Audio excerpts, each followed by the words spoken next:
നിലമ്പൂർ ഉപതെരഞ്ഞെടുപ്പ്. ഈ നിലമ്പൂർ ഉപതെരഞ്ഞെടുപ്പാണ് ഇപ്പോൾ ചർച്ചാ വിഷയം. പക്ഷേ ഇത് കഴിയുമ്പോൾ തന്നെ എന്താ പറയുക, തദ്ദേശ തിരഞ്ഞെടുപ്പും പിന്നെ നിയമസഭാ തിരഞ്ഞെടുപ്പും വരുന്നുണ്ട്. ഇപ്പോൾ ഇതിനിടയിലുള്ള പ്രവർത്തനങ്ങൾ നടത്തുന്നതിനിടയിൽ തന്നെ CPM ഒരു നിർദ്ദേശം നൽകിയിരിക്കുന്നു. വരുന്നുണ്ടടാ ത്രിതല തിരഞ്ഞെടുപ്പുകൾ, ഇനി അവിടെയും പണി പാളിയാൽ ശരിയാവില്ല, പ്രവർത്തനമൊക്കെ ഏകോപിപ്പിച്ചോളൂ എന്നുള്ള രീതിയിൽ നിർദ്ദേശം കാലയെ നൽകിയിരിക്കുന്നു. ഇത് പറയുമ്പോൾ സത്യത്തിൽ ഇതുവരെ CPMന് സാധാരണ ഒരു തിരഞ്ഞെടുപ്പ് ഭയം എന്നുള്ളതൊന്നും തോന്നാത്ത രീതിയിലാണ്. പക്ഷെ ഇപ്പോൾ CPMന് തങ്ങളുടെ കയ്യിൽ നിന്ന് എല്ലാം വഴുതി പോകുന്നു എന്നുള്ളൊരു തോന്നൽ ഉണ്ടായി തുടങ്ങിയിട്ടുണ്ടോ? അത് തെരഞ്ഞെടുപ്പ് പരീക്ഷ എന്ന് ഞാൻ ഇത് അർത്ഥമാക്കുന്നുള്ളൂ. ഇത് പ്രീത സംസാരിച്ച വിഷയം തെരഞ്ഞെടുപ്പ് പരീക്ഷ. CPMനെ സംബന്ധിച്ച് ഇത്തരത്തിൽ ഒരു തെരഞ്ഞെടുപ്പ് പരീക്ഷ അവർക്ക് വിഷയമുള്ളതല്ല. പക്ഷേ ഇവിടെ നിലമ്പൂർ ഉപതെരഞ്ഞെടുപ്പിൽ കോൺഗ്രസിന്റെ ഇലക്ഷൻ സ്ട്രാറ്റജി കണ്ട് CPM കണ്ണു തെളിയിക്കുകയാണ്. കാര്യം നിലമ്പൂര് കോൺഗ്രസ് കൊണ്ടുവന്ന് പ്രിയങ്ക ഗാന്ധിയെ സംസാരിപ്പിക്കുന്നു. ഇതൊരു തുടക്കമാണ്. കോൺഗ്രസ് നിയമസഭാ തെരഞ്ഞെടുപ്പിലേക്ക് വരുമ്പോൾ പ്രിയങ്ക ഗാന്ധിയെ ഒരു രംഗത്തിറക്കും. സ്ത്രീകളുടെ വോട്ട് കോൺഗ്രസിന് ആവശ്യമാണ്. സ്ത്രീ വോട്ട് മറിയും. അതായത് ഇതുവരെയും CPM വിചാരിച്ചിരുന്നതിനേക്കാൾ എത്രയോ പടി മുന്നിൽ കോൺഗ്രസിന്റെ പ്രവർത്തനം അവിടെ നടക്കുന്നു എന്നുള്ളത് മനസ്സിലാക്കി കഴിഞ്ഞു എന്നാണ്. അതായത് ബ്ലോക്ക് തലത്തിൽ കോൺഗ്രസിന്റെ ഏറ്റവും വലിയ വിഷയം എന്ന് പറഞ്ഞു കഴിഞ്ഞാൽ കോൺഗ്രസിൽ ഈ ഒരുമയില്ല. ഒരു തെരഞ്ഞെടുപ്പ് വരുമ്പോൾ കോൺഗ്രസിൽ തെരഞ്ഞെടുപ്പ് നില അല്ലെങ്കിലും CPMനേക്കാളും ഒരുമയില്ലാത്തൊരു പാർട്ടിയാണ് കോൺഗ്രസ്. ഒരുത്തനോട് ചേരത്തില്ല. പോക്കറ്റിൽ കാശ്, ഭരണത്തിൽ ഇരിക്കുമ്പോൾ കാശ് കൊണ്ടുപോകുന്ന അവനാണ്, ഞാനല്ല എന്നൊരു തോന്നൽ ഇവനുണ്ട്. അപ്പൊ ഇങ്ങനെ വരുമ്പോൾ കാശ് കൊണ്ടുപോകുന്ന അവൻ MLA എനിക്കൊന്നും കാശ് ഉണ്ടാക്കി തരാൻ. കാര്യം എൻ്റെ ഒരു പരിമിതമായ അറിവിൽ ഞാൻ കണ്ടിട്ടുള്ളത്, സ്ഥാനാർത്ഥിയാകുന്നതിനേക്കാൾ കോൺഗ്രസിലെ ആൾക്കാർ ഇതിനെ കോർഡിനേറ്റ് ചെയ്ത് കൊണ്ടുപോകാൻ ആഗ്രഹിക്കുന്ന ആൾക്കാരാണ്. അതാകുമ്പോൾ കൈമണി കിട്ടും, മൈക്ക് അനൗൺസ്മെന്റ് കാശ് കിട്ടും, സ്ഥാനാർത്ഥിയെ കൊണ്ടുവരുന്ന വാഹനം പറയുന്നതിന്റെ കാശ് കൊടുക്കുന്നതിന്റെ കുറെ വെട്ടാൻ പറ്റും, ആഹാരം കഴിക്കാൻ കൊടുക്കുന്നതിന്റെ വെട്ടാൻ പറ്റും. കാര്യം ചെന്ന് കഴിക്കുന്ന ക്യാൻറ്റീനിൽ ചേട്ടൻ്റെ പറയും, ചേട്ടാ ഞങ്ങൾ കഴിക്കാൻ വരും, കണക്കെഴുതിയിരിക്കണേ. ചേട്ടൻ 100 രൂപ കഴിച്ചെങ്കിൽ നമ്മളെല്ലാം കൂടെ അവിടെ പോയി അവരെല്ലാം കൂടെ കഴിച്ചെങ്കിൽ ചേട്ടൻ ഒരു 5000 രൂപ അവസാനം ബില്ല് വരുമ്പോൾ കൊടുക്കും. പാർട്ടി കൊടുക്കുകയും ചെയ്യും. അപ്പൊ എത്ര 4000 രൂപ വരെ പോക്കറ്റിലായി കഴിയും. ഇത് ഞാൻ ഒരു ഉദാഹരണം പറഞ്ഞാൽ. അപ്പൊ ഇങ്ങനെയുള്ള ആൾക്കാരെ കിട്ടുള്ളൂ. അപ്പൊ കോൺഗ്രസിൽ ഈ തമ്മിലടി വളരെ കൂടുതലാണ്. അത് ഇതുവരെ മുതലെടുത്തു. അത് ഇതുവരെ അവർ പരസ്പരം, BJPയും അങ്ങനെ തന്നെയാണ്. പക്ഷെ ഇപ്പൊ ഈ ഉപതെരഞ്ഞെടുപ്പ് എന്ന് പറയുമ്പോൾ ഒരു സിംഗിൾ മണ്ഡലമാണ്. ഈ സിംഗിൾ മണ്ഡലത്തിൽ ചിലപ്പോൾ സതീശൻ തുടങ്ങി, ഷാഫി പറമ്പിൽ തുടങ്ങി, രാഹുൽ മാങ്കൂട്ടം വരെയുള്ള ജൂനിയർ നേതാക്കൾക്ക് വരെ, സീനിയർ മുതൽ ജൂനിയർ വരെ തമ്പടിച്ച് ഇത് നിയന്ത്രിക്കാൻ പറ്റും. K. മുരളീധരൻ വരെ. കാര്യം K. മുരളീധരൻ ഒരു ബ്ലോക്ക് പഞ്ചായത്ത് പ്രസിഡന്റിനെ വിളിച്ചിട്ട്, അതെ ഞാൻ കാറി വരണ വഴി അവിടെ ഒരു ബോർഡ് കമന്ന് കിടപ്പുണ്ട്, ആ ബോർഡ് എടുത്ത് വെക്കണം കേട്ടാ എന്ന് ബ്ലോക്കിലെ ഒരു നേതാവിന്റെ അടുത്ത് പറഞ്ഞാൽ, അയ്യോ K. മുരളീധരൻ പറഞ്ഞില്ലേ, ഞാൻ ഇപ്പൊ തന്നെ പോയി ചെയ്തേക്കാം എന്ന് പറയും. ഇത് അവരുടെ ഒരു സ്റ്റൈലാണ്. ഇത് കാര്യം ഞങ്ങൾ ചേലക്കര ഇലക്ഷൻ ഞാൻ ചെയ്യാൻ പോയിട്ടുള്ള ആളാണ്. അപ്പോൾ എനിക്കത് മനസ്സിലായിട്ടുണ്ട്. ഇതേപോലെ ഒരുപാട് അനുഭവം എനിക്ക് അവിടെ ഉണ്ട്. ദെൻ ഇങ്ങനെ പറഞ്ഞു കഴിയുമ്പോൾ ഇത് ഒരു തലത്തെ കാര്യമാണ്. ഇനി അങ്ങനെ നമ്മൾ ഇങ്ങനെ പോകുമ്പോൾ നിയമസഭാ തിരഞ്ഞെടുപ്പ് വരുമ്പോൾ 140 മണ്ഡലങ്ങളിലെ തിരഞ്ഞെടുപ്പാണ്. ഈ 140 മണ്ഡലങ്ങളിലും ഇതേപോലെ നടക്കണം. ഒരു ബോർഡ് വീണ എടുത്ത് എണ്ണയിട്ട യന്ത്രം പോലെ അത് CPMൽ നടക്കും. പക്ഷേ ഇപ്പോഴത്തെ ഒരു അവസ്ഥയിൽ CPMന് ഇത് പരീക്ഷണമാണ്. കാര്യം CPMനെ സംബന്ധിച്ച് ഈ തിരഞ്ഞെടുപ്പ് കണ്ടവർ അന്തം വിട്ടിരിക്കുകയാണ്. കാര്യം ഇപ്പോ ഇത് CPM എന്ന് പറയുന്ന പാർട്ടിയുടെ മാത്രം ബലപരീക്ഷ അല്ല, MA ബേബിയുടെ പരീക്ഷയാണ്, പിണറായി വിജയന്റെ പരീക്ഷയാണ് ഈ നടക്കാൻ പോകുന്ന ഈ തെരഞ്ഞെടുപ്പ്. ഈ ഉപതെരഞ്ഞെടുപ്പിലൊക്കെ പൊതുവില് UDF അല്ലേ? ഇതിൽ നിലമ്പൂര് UDF തന്നെ ജയിക്കും. കാര്യം UDFന്റെ മണ്ഡലമാണ്. അൻവറിനെ പോലൊരു പഴയ കോൺഗ്രസ്സുകാരനെ നിർത്തി CPMന്റെ ഒരു രാഷ്ട്രീയം കളിച്ച് CPM ഈ സീറ്റ് പിടിച്ചതാണ്. അൻവറിന്റെ കുറച്ച് വോട്ട് കിട്ടും. പക്ഷെ 15000 വോട്ടിന്റെ ഒരു ഭൂരിപക്ഷം മറ്റുമൊക്കെ കൊണ്ട് പിന്നെ ഈ പറയുന്ന ഇദ്ദേഹത്തിന്റെ മകനായതുകൊണ്ടല്ല, ഈ പാവം ലീഗുകാർ വെള്ളം കോരി ഇത് ജയിക്കും. ലീഗുകാർക്ക് ഭരണം വേണം. അങ്ങനെ നമ്മൾ പറഞ്ഞ കാര്യത്തിലേക്ക് വരുമ്പോൾ CPMന് ഇനിയിപ്പോൾ ത്രിതല തെരഞ്ഞെടുപ്പിൽ അവർ പറഞ്ഞിരിക്കുന്നത് റെസിഡൻസ് അസോസിയേഷന്റെ നേതാക്കൾ, റെസിഡൻസ് അസോസിയേഷൻ സെക്രട്ടറി, പ്രസിഡന്റ്, അങ്ങനെയൊക്കെയുള്ള, അതായത് കുടുംബശ്രീ, അയൽക്കൂട്ടം, റെസിഡൻസ് അസോസിയേഷനുകൾ എന്നിവ കേന്ദ്രീകരിച്ച് പാർട്ടി പ്രവർത്തകർ സ്ഥാനാർത്ഥിത്വത്തിന് യോജിച്ചവരെ കണ്ടെത്തണം എന്ന് പറഞ്ഞിരിക്കുന്നു. ഒരു കാര്യം ഇതിനകത്ത് മനസ്സിലാക്കണം. അതായത് ഒരു ദേശത്ത് കഴിയുന്ന ആൾക്കാരെ സംബന്ധിച്ച് ആ ദേശത്ത് ഒരു റെസിഡൻസ് അസോസിയേഷൻ ഉണ്ടാകും, അതിൻ്റെ പ്രസിഡന്റ് ഉണ്ടാകും, സെക്രട്ടറി, ഈ പറയുന്ന അവർക്കെല്ലാം രാഷ്ട്രീയം ഉണ്ടാകും.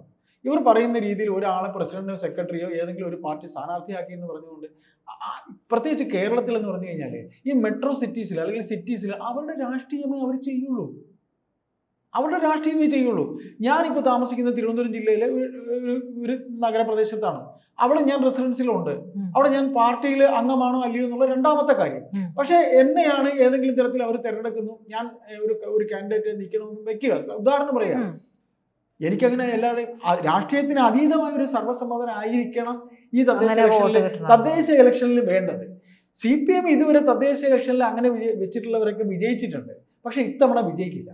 കാര്യം താഴെ തട്ട് മുതൽ ഭരണം രണ്ടാമതൊരു തവണ കൂടെ വന്നു കഴിഞ്ഞതിന്റെ അഹങ്കാരം ബ്രാഞ്ച് സെക്രട്ടറി മുതൽ അങ്ങ് സംസ്ഥാന സെക്രട്ടേറിയറ്റ് വരെ ഉണ്ട്.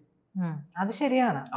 എന്നുവെച്ചാല് പ്രജിത അല്പം മുമ്പ് സംസാരിച്ചപ്പോൾ പറഞ്ഞു CPM എന്ന് പറഞ്ഞാൽ ഇട്ടിരിക്കുന്ന ഷർട്ട് ഉടയാത്ത, ചിരിക്കാൻ മടിക്കുന്ന,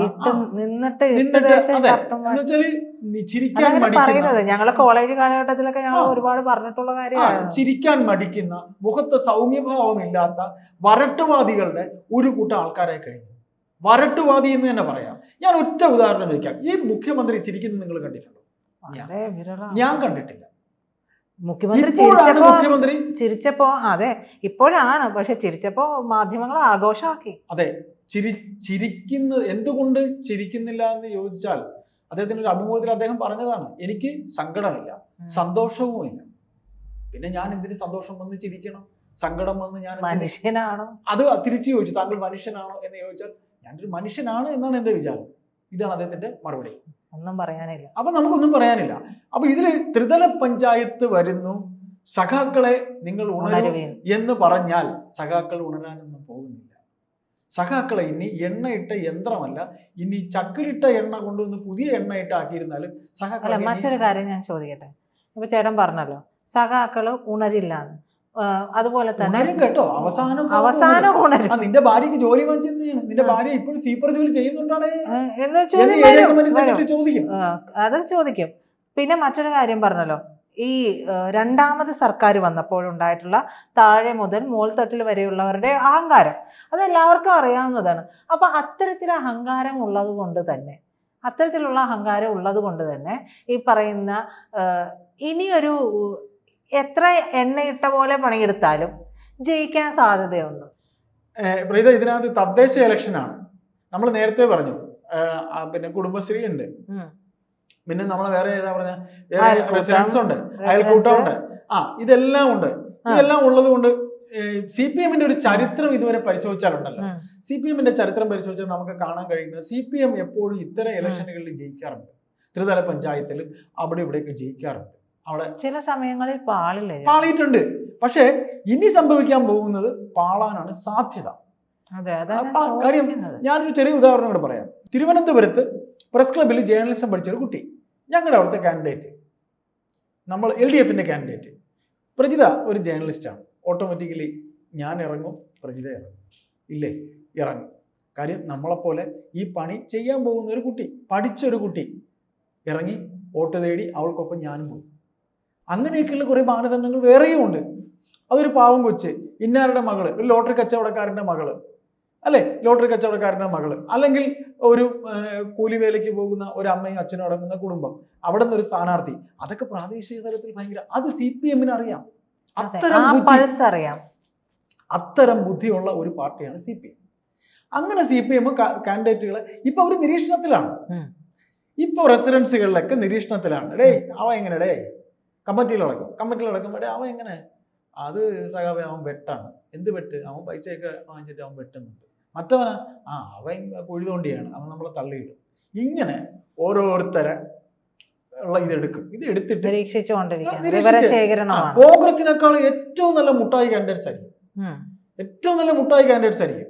അങ്ങനെയാണ് ഒരു തദ്ദേശ ഇലക്ഷനിൽ ചെയ്യുന്നത്. പക്ഷേ കാൻഡിഡേറ്റ്സിനെ നിശ്ചയിച്ചിരുന്നാലും പാർട്ടി അണികളെ പ്രവർത്തിക്കാൻ കിട്ടാൻ ഇത്തിരി ബുദ്ധിമുട്ട്.